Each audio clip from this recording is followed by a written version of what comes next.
ನಮಸ್ಕಾರ ಎಲ್ರಿಗೂ. ಮೀನಾಕ್ಷಿ ಹಾಗೂ ಆದ್ವಿಕ್ ಹೋದ ಕಡೆ ದಿಟ್ಟಿಸುತ್ತಾ ಕುಳಿತಿದ್ದ ಮಗನ ಕಡೆ ನೋಡುವ ಆರತಿಯವರು, ರಾಮ್, ನೀನು ನಿಜವಾಗ್ಲೂ ಸಿಯಾನ ಮದುವೆ ಆಗಬೇಕು ಅಂತ ಇದೆಯಾ ಎಂದು ವೇದನೆಯಿಂದ ಕೇಳಿದರು.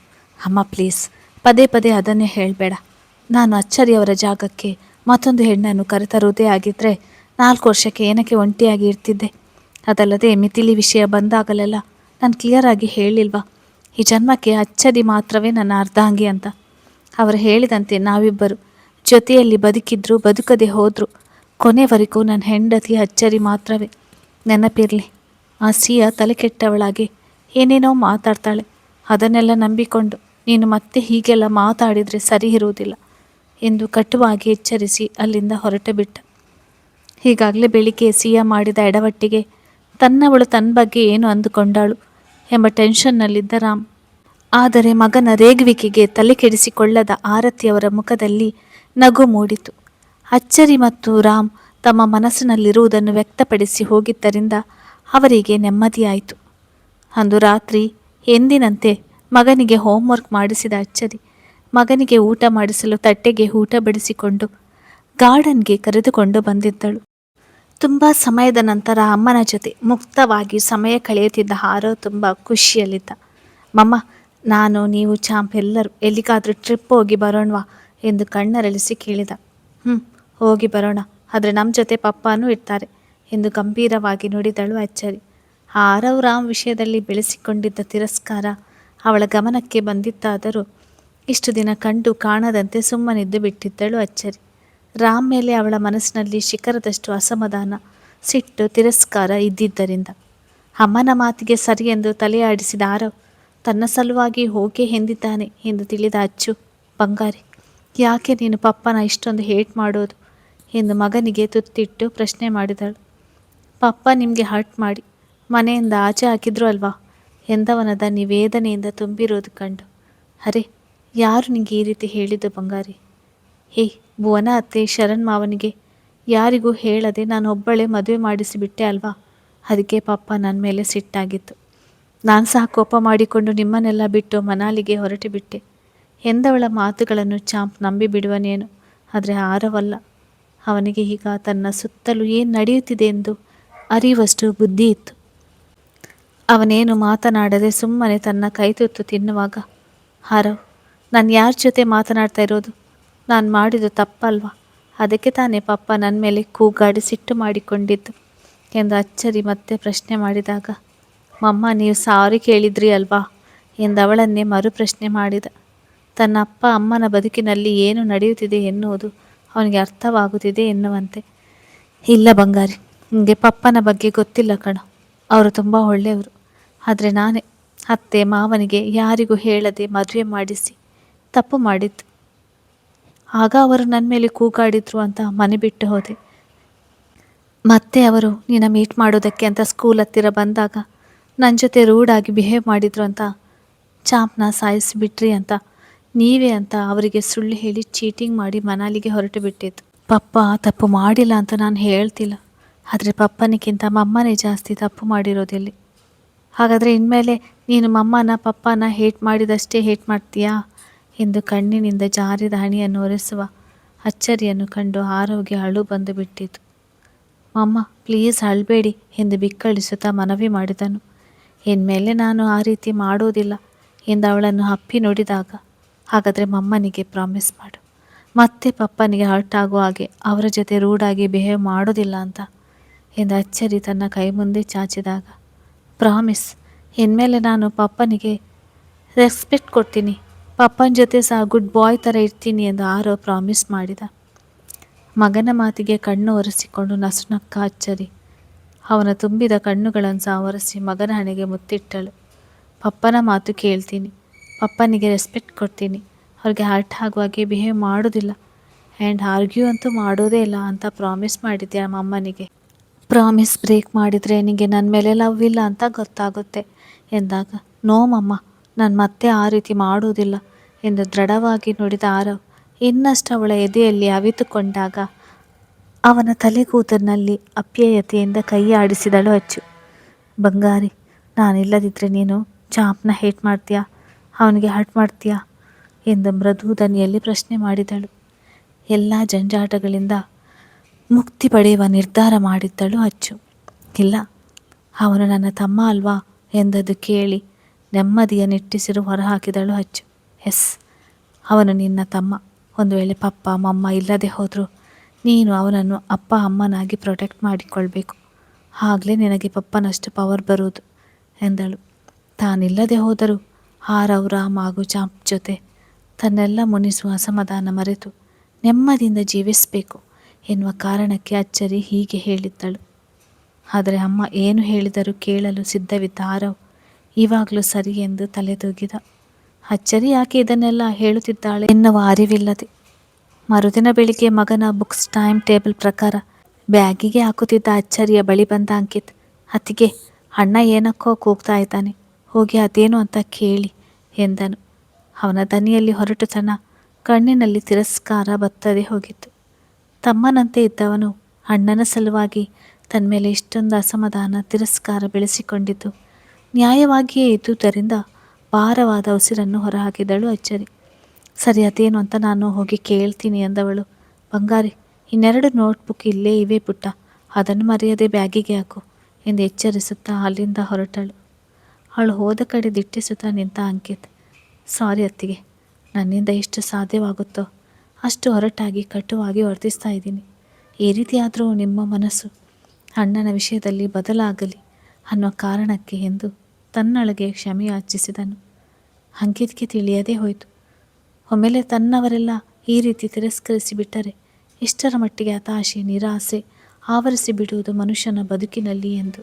ನಿನ್ನೆ ಸಿಯ ಮನೆಗೆ ಬಂದು ಹೋದ್ಮೇಲೆ ಒಮ್ಮೆಯೂ ರಾಮ್ಗೆ ಒಂಟಿಯಾಗಿ ಎದುರಾಗಲಿಲ್ಲ ಅಚ್ಚರಿ. ಅವನ ಮುಖ ನೋಡಿದರೆ ಶ್ವಾಸ ಗಂಟಲಿನಲ್ಲಿ ಸಿಕ್ಕಿಬಿದ್ದಂತೆ ಹಿಂಸೆ ಆಗುತ್ತಿತ್ತು ಅವಳಿಗೆ. ಆದರೆ ರಾಮ್ ಒಮ್ಮೆ ಅವಳ ಜೊತೆ ಮಾತಾಡಬೇಕಾಗಿತ್ತು. ಜೀವನ ಪೂರ್ತಿ ಬೇಕಾದರೆ ಒಂಟಿಯಾಗಿ ಇದ್ದು ಬಿಡುವೆ, ಅದು ಬಿಟ್ಟು ನಿಮ್ಮ ಜಾಗಕ್ಕೆ ಮತ್ತೊಂದು ಹೆಣ್ಣನ್ನು ತರುವ ಆಲೋಚನೆ ನಾನು ಎಂದಿಗೂ ಮಾಡುವುದಿಲ್ಲ ಎಂದು ಅವಳಿಗೆ ಸ್ಪಷ್ಟವಾಗಿ ಹೇಳಬೇಕಾಗಿತ್ತು. ಅವನು ತನ್ನವಳಿಗಾಗಿ ಎದುರು ನೋಡುತ್ತಿರುವಾಗಲೇ ಅವನಿಗೆ ಸಿಯಾ ಕಾಲ್ ಮಾಡಿದ್ಲು. ರೂಮ್ ಡೋರಿನ ಕಡೆ ದಿಟ್ಟಿಸ್ತಿದ್ದ ರಾಮ್ ಬೆಡ್ ಮೇಲಿದ್ದ ತನ್ನ ಫೋನ್ ರಿಂಗ್ ಆಗಿದ್ದು ಕಂಡು, ಯಾರಪ್ಪ ಈಗ ಕಾಲ್ ಮಾಡ್ತಿರೋದು ಎಂದು ಗೊಣಗುತ್ತಲೇ ಬಂದು ನೋಡಿದವನ ಮುಖ ಅಸಮಾಧಾನದಿಂದ ಕಪ್ಪಿಟ್ಟಿತ್ತು. ಈ ಇಡಿಯಟ್ ಯಾಕೆ ಇಷ್ಟೊಂದು ಟಾರ್ಚರ್ ಮಾಡೋದಕ್ಕೆ ಶುರು ಮಾಡಿಕೊಂಡಿದ್ದಾಳೆ? ಇವಳಿಗೆ ಈಗಲೇ ವಾರ್ನ್ ಮಾಡದೆ ಹೋದರೆ ಪರಿಸ್ಥಿತಿ ಇನ್ನೂ ಹದಗೆಡುತ್ತೆ ಎಂದು ಗೊಣಗಿಕೊಳ್ಳುತ್ತಲೇ ಕಾಲ್ ರಿಸೀವ್ ಮಾಡಿದ ರಾಮ್. ಸಿಯಾ, ಯಾಕೆ ಇಷ್ಟೊಂದು ಚೈಲ್ಡಿಶ್ ಆಗಿ ಆಡ್ತಿದ್ಯಾ ಎಂದನು. ಅವನ ಧ್ವನಿಯಲ್ಲಿ ತುಂಬಿದ ಅಸಮಾಧಾನ ಕಿರಿಕಿರಿ ಕಂಡು, ಹಲೋ ರಾಮ್ ಸರ್, ನಾನೇನು ಮಾಡಿದೆ? ಇವತ್ತು ಡಾಕ್ಟರ್ ಕನ್ಸಲ್ಟ್ ಮಾಡಿ ಬರಬೇಕು, ಅದನ್ನು ರಿಮೈಂಡ್ ಮಾಡೋಣ ಅಂತ ಕಾಲ್ ಮಾಡಿದ್ದು ನಾನು ಎಂದಳು ಸಿಯಾ ಜೋರು ಮಾಡುವಂತೆ. ಅವಳ ಮಾತಿಗೆ ಹನೆ ತೀಡಿದ ರಾಮ್, ಸರಿ, ಎಷ್ಟೊತ್ತಿಗೆ ಡಾಕ್ಟರ್ ಅಪಾಯಿಂಟ್ಮೆಂಟ್ ಇರೋದು ಎಂದು ವಿಚಾರಿಸಿದ ಕಿರಿಕಿರಿಯಲ್ಲಿ. 11:30ಕ್ಕೆ ಒಂದು ಉತ್ತರಿಸಿದ ಸಿಯಾ. ನಾನೇ ಬಂದು ನಿನ್ನ ಹಾಸ್ಪಿಟಲ್ಗೆ ಕರ್ಕೊಂಡು ಹೋಗ್ತೀನಿ ಎಂದಳು ಗಂಭೀರವಾಗಿ. ಅದೇನು ಬೇಡ, ನಾನು ಒಬ್ಬನೇ ಹೋಗಿ ಬರ್ತೀನಿ ಎಂದ ರಾಮ್. ಮತ್ತು ಅವಳ ಮನೆಗೆ ಬಂದರೆ ಏನಾದರೂ ಎಡವಟ್ಟಾದರೆ ಕಷ್ಟ ಎಂದು ಅವನ ಯೋಚನೆಯಾಗಿತ್ತು. ಆದರೆ ಅವಳು ಕೇಳಬೇಕಲ್ವಾ. ಪ್ಲೀಸ್ ರಾಮ್, ನಾನೇ ಬಂದು ನಿನ್ನ ಹಾಸ್ಪಿಟಲ್ಗೆ ಕರ್ಕೊಂಡು ಹೋಗ್ತೀನಿ. ನನಗೆ ಹಾಸ್ಪಿಟಲ್ MD ಜೊತೆ ಸ್ವಲ್ಪ ಕೆಲಸ ಇದೆ, ಅವರು ಸಹ 12 ಗಂಟೆಗೆ ಅಪಾಯಿಂಟ್ಮೆಂಟ್ ಕೊಟ್ಟಿದ್ದಾರೆ ಎಂದವಳ ಮಾತಿಗೆ ಮತ್ತೆ ನೋ ಹೇಳೋದು ಅವನಿಂದ ಸಾಧ್ಯವಾಗಿರಲಿಲ್ಲ. ಓಕೆ ಸಿಯಾ ಎಂದದು ಕೇಳಿ ಖುಷಿಯಾದ ಹುಡುಗಿ, ರಾಮ್ ಹಾಗೆ ಒಂದು ಅರ್ಧ ಗಂಟೆ ನನಗೆ ಶಾಪಿಂಗ್ ಮಾಡೋದಕ್ಕೆ ಕಂಪನಿ ಕೊಡಬೇಕು ಎಂದು ಮನವಿ ಮಾಡಿದಳು.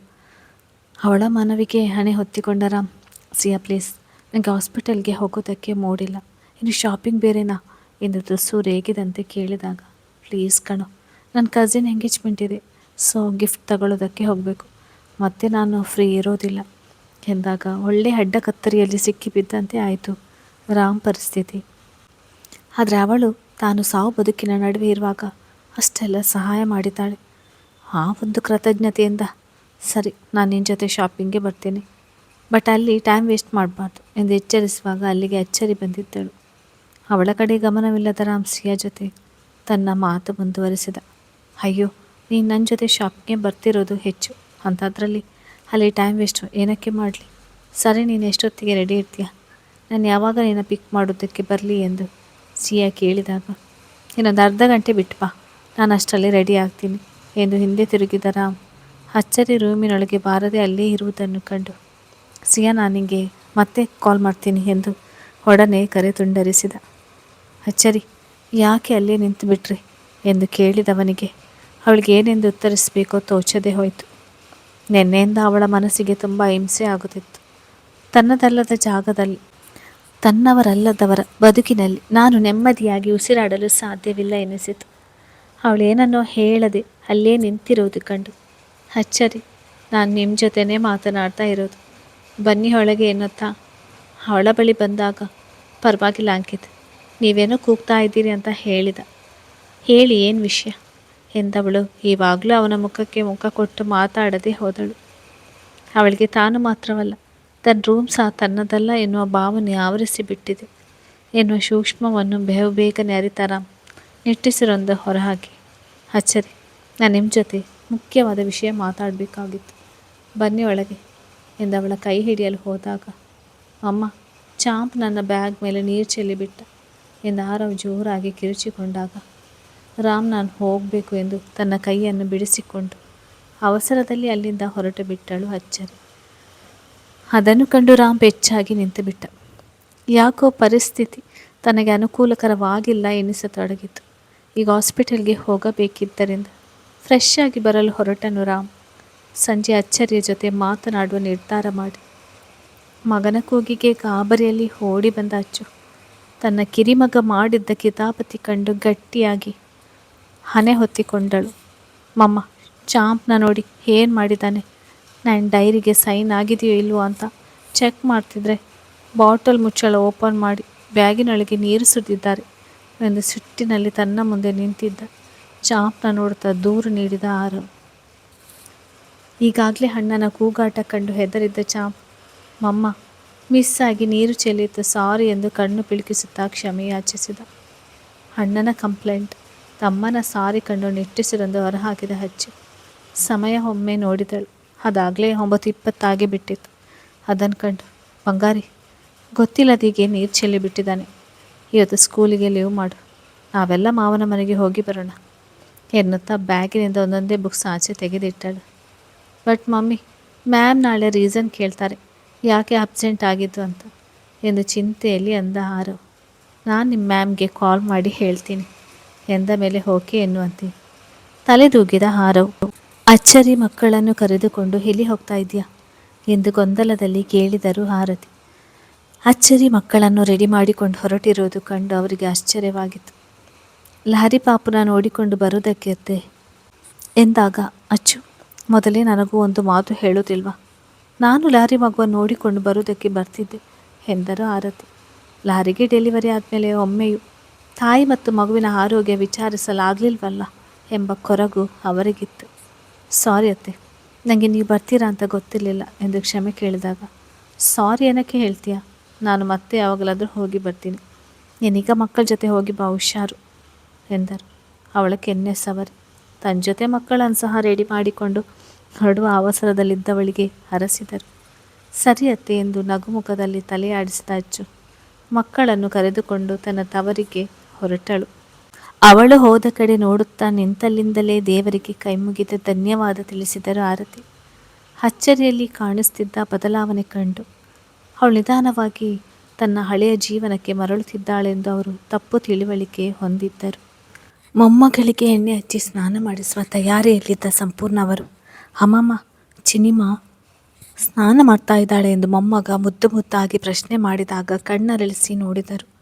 ಚಾಂಪ್ ಹಾಸ್ಪಿಟಲ್ ಸೇರಿದಾಗ ಅಚ್ಚರಿಯ ವರ್ತನೆ ಮಿತಿ ಮೀರಿತ್ತು ಎಂದು ಅವಳ ಮೇಲೆ ಸಿಟ್ಟಾಗಿದ್ದ ಸಂಪೂರ್ಣ ಅವರು ಅವಳ ಜೊತೆ ಮಾತಾಡೋದನ್ನು ನಿಲ್ಲಿಸಿಬಿಟ್ಟಿದ್ದರು. ಅಚ್ಚರಿ ಸಹ ಅವರು ರಾಮ್ಗೆ ಸಪೋರ್ಟ್ ಮಾಡಿದರು ಎಂದು ಅವರ ಮೇಲೆ ಸಮಾಧಾನಕ್ಕೆ ಒಳಗಾಗಿದ್ದರಿಂದ ಅವರನ್ನು ಮಾತನಾಡಿಸುವ ಪ್ರಯತ್ನ ಮಾಡಿರಲಿಲ್ಲ. ಚಾಂಪ್ ದನಿ ಕೇಳಿ ರೂಮಿನ ಬಾಗಿಲಿನ ಕಡೆ ನೋಡಿದ ಸಂಪೂರ್ಣ ಅವರ ಮುಖದಲ್ಲಿ ನಗು ಮೂಡಿತು.